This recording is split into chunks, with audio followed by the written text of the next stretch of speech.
on our show. I've always wanted him on our show, and I finally got him.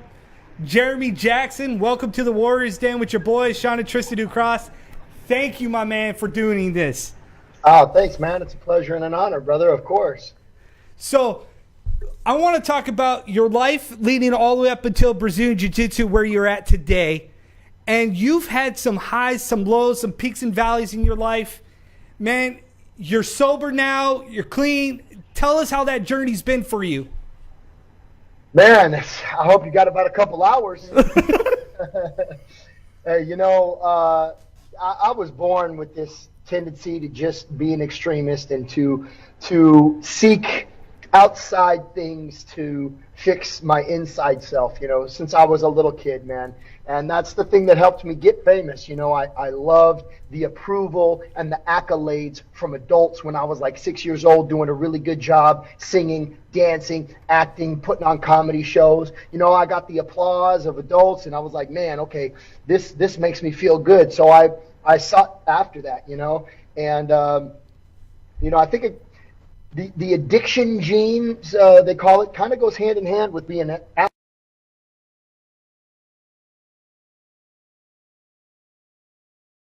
my craft, at acting, singing, dancing. The more successful I became, and that was just in me as a young kid. So, eventually, as I made millions of dollars and did lots of TV, I had a lot of power, and I had a lot of, I pulled a lot of weight when I was real little. So I started seeking other things to get high, right? You get on stage in front of 15,000 adoring fans that are passing out, that are screaming your name. And, when you see that as a little kid, and Michael Jackson was my idol when I was a little kid. So when I achieved that, then, what can get you higher than that? So you do some blow and you get drunk and hook up with chicks at a party, playmates, and you're like, then you get that rush. Woo! Oh, now I've arrived. And then just constantly chasing that arrival, those peaks that you talked about. So, I fell into the major drug addiction, man, where it was ruining my life, and I gave up a lot of amazing stuff, and I walked away from a lot of amazing stuff, but I learned a lot of valuable lessons, man. And, I forgot those lessons later on in life. I was clean and sober for over 12 years, and life was amazing. That's when I had started jiu-jitsu. It was great, and I slowed down on the things that I had done to get me where I was at. So that gene crept back in and got a hold of me again. So Jeremy Jackson here with the Sports Warriors with Shaun and Tristen. You're talking about this addiction gene, but you've been in combat sports for a long time, and a lot of people didn't know that, but that's been in your DNA as well, has it not? Absolutely, man. Originally it was dance, man. I was a big dancer at nightclub battles. I mean, we're talking aggressive crump battling, break dancing, flips and kicks, dancing in clubs. And then probably about 23, I got into boxing. I boxed for about 6 years. Then I started training with some amazing Muay Thai guys. Did Muay Thai for years. I got into some Savate, some Jeet Kune Do. And I always put off jiu-jitsu because I knew it was like, man, it's like reading a whole bookshelf of books. You're like, there's so much to learn. I put it off and I put it off. And one day I realized, man, if I would have just started, by now I'd be great at it. By now I would know so much. I got to stop putting it off. So I signed up for a tournament without ever taking a jiu-jitsu class 3 months out. And I was like, well, now it's do or die. I'm already in the tournament. I better start training. So I trained for 3 months and I did my first tournament. And that's interesting, Shaun here, Jeremy, because you talk about jiu-jitsu is like one thing that we were taught when we got into mixed martial arts was the fact that jiu-jitsu is very uncomfortable. And to get you just to throw yourself into it without knowing it, I can only imagine how uncomfortable it was. Yeah, well, it was poop or get off the pot, you know what I mean? I was signed up. So I put my back against the wall, and that's kind of where I do my best work, I think. So what was it like that? My brother Tristen told me that you recently competed in the Pan Ams and you took a medal in the Pan Ams. Yep. I got gold at Pan Ams. I got bronze in the open division. It was awesome, man. It was a new experience, man. I podiumed at Pan Ams over 5 years ago, or about 4 or 5 years ago. And shortly after that, I dislocated my knee, tore my hamstring, my ACL, my PCL, my patella tendon. I annihilated my knee. And I stopped rolling for many years.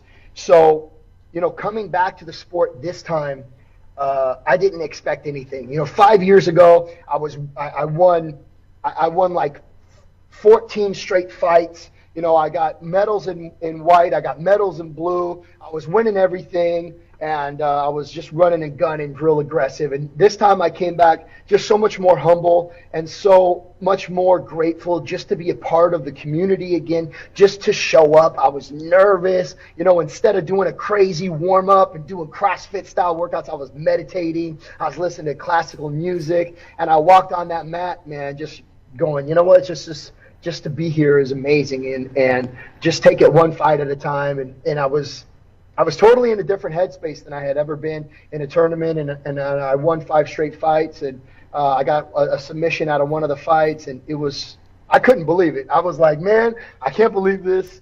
I can't believe I'm winning that fight, and then the next one, wow, I won that one too. Holy crap! It was just a big surprise and really fun. I was really in the moment. It was great.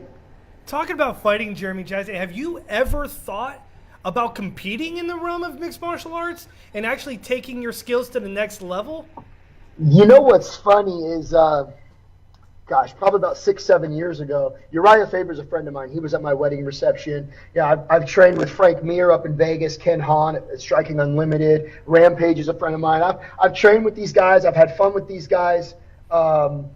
Alistair Overeem was a friend of mine for a while. I went out to the Black Zillions in Florida. Went out to Coconut Creek, Florida, to the American Top Team out there. I've trained with some great guys, but Uriah specifically, when I was out in San Jose, he was like, I was probably about 33 at the time. He actually offered to have me move out there and to put me in camp and to put me in a UFC fight.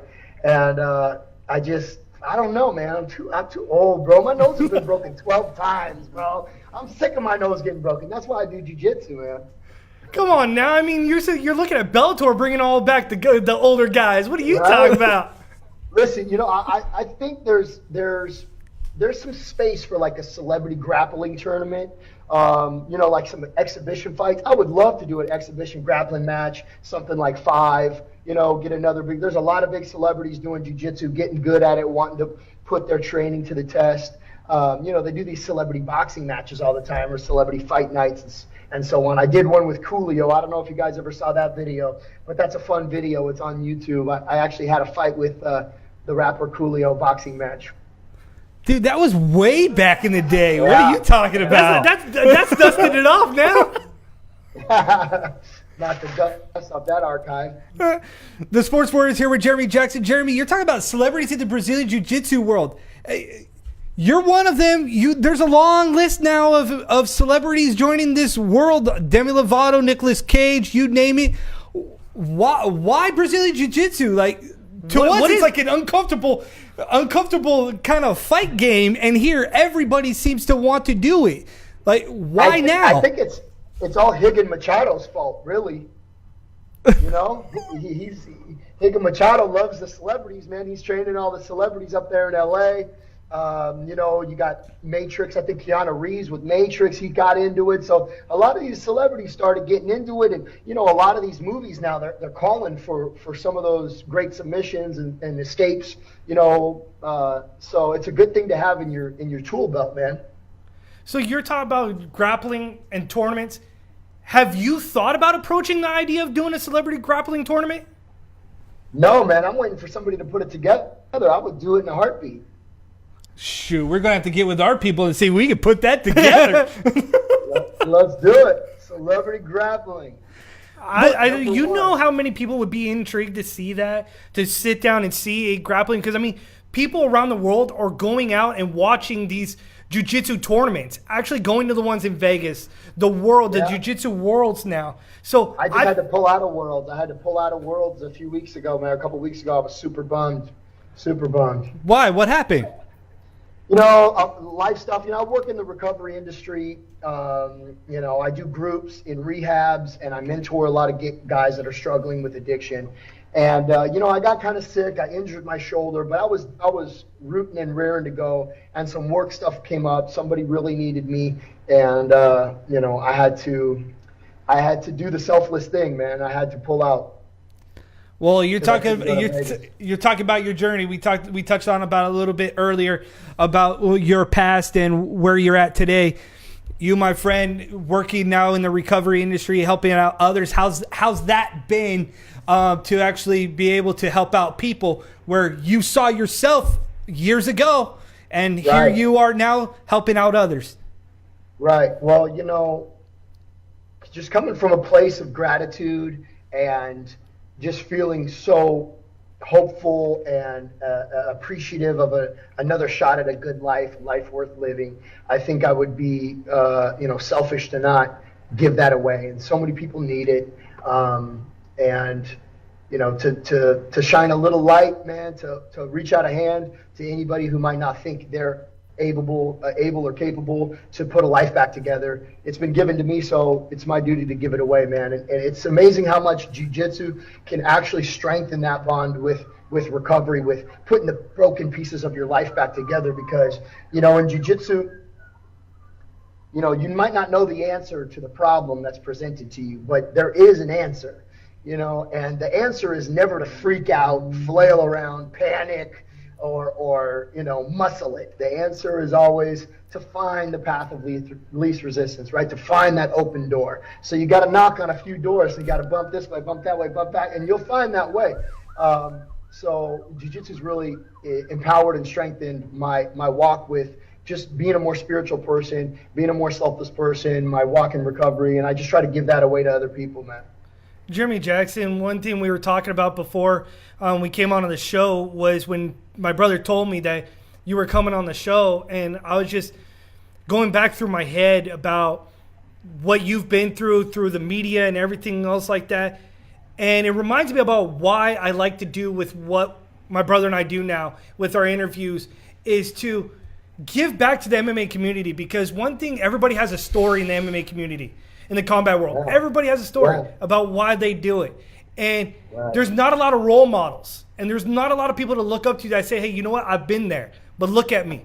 Look at where I'm at now. You are that prototypical guy. I've been at the bottom. I'm now at the top. If you think that you can't do it anymore, just look at you. You're the prime example. And this is why I love doing these style of interviews, because it's different. Thank you, my brother. Thank you.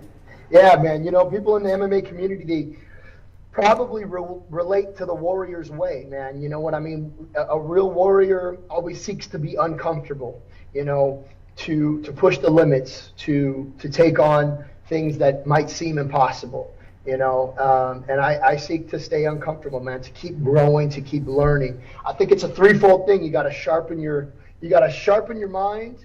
You got to condition your body, and you got to feed your spirit. So meditation, prayer, education, getting on the mat, learning those new techniques, that's sharpening the mind. Condition of the body, beat it up, do those hard workouts, push that extra round, So I think when you're taxing yourself, when you're feeding yourself, when you're beating yourself up on three different levels, which MMA will give you, man, because you got to be humble or you will be humbled. So there's some very spiritual aspects to MMA training, and I think we all have that in common in that world. Jeremy, you're talking about being uncomfortable. Your brief little videos on your Instagram of you doing your CrossFit, you look like you make people very uncomfortable. We definitely get some good workouts in, man. We definitely do. Jeremy Jackson, would you say that one thing with the Brazilian Jiu-Jitsu community, would you say that has been one of your most gratifying involvements to bring you full circle to where you're at right now, basically saving your life and moving you forward? 100%, man. If it wasn't for the community, if it wasn't for the amazing coaches that have come into my life, if it wasn't for those guys sitting on that mat, going to call me out if I don't show up for class, going to ask me where I was, I don't think I'd be where I'm at today, man. All right. Well, the Sports of Warriors here with Jeremy Jackson. Jeremy Jackson, absolute honor to have you on the show to talk about your life, your journey, and going forward. But one last thing on the way out. You pulled out of one Worlds. There's one right around the corner at North American Brazilian Jiu-Jitsu Federation. You going to be there? Yeah, I'm going to do it, man. October 22nd. It's local. It's the 23rd, something like that. It's a different worlds, but I'm going to do that. I normally stick to the IBJJF tournaments, but I missed one worlds, just like you said, so I got to jump in on my last opportunity to get a worlds in before my purple belt. My last chance to compete at blue. There you go. Jeremy Jackson going for his purple belt. I forgot to tell people, this dude's a blue belt in Brazilian Jiu-Jitsu, and now he's going for purple. So he's no joke. Straight up. It's about to happen. It's just a couple months away. Hey, make sure to have people follow me at Jeremy Jackson Fitness on Instagram. You know, we're stronger in numbers. Let's team up. Let's unite. Let's magnify each other, and let's train hard. Absolutely. Thank you, Jeremy Jackson. Absolutely. Oh, Cyborg or Nunez? Who do you got? Nunez for sure. Khabib or Conor McGregor? Not McGregor, I can tell you that much. Yeah, that's for sure. All right, my man. Anything else you would like to say to your fans out there that are checking this out? Hey, I love you, man. Thanks for the support. I hope to see you on the mats. I hope to see you at the tournament. If you're watching this, you see me at a tournament, come up, say hi. Let's give each other a handshake and a hug. And follow me at Jeremy Jackson Fitness on Instagram. Absolutely. Thank you, Jeremy Jackson, for joining the Sports Warriors. Crossing that line, appreciate it. Absolute honor. Warriors! All right, everybody. That was Jeremy Jackson joining the Sports Warriors right here in the Warriors Den. Yeah. I think we nailed that one. I think we nailed that too. I think so. See, every time we look, we try to do something different, try to give fans something different.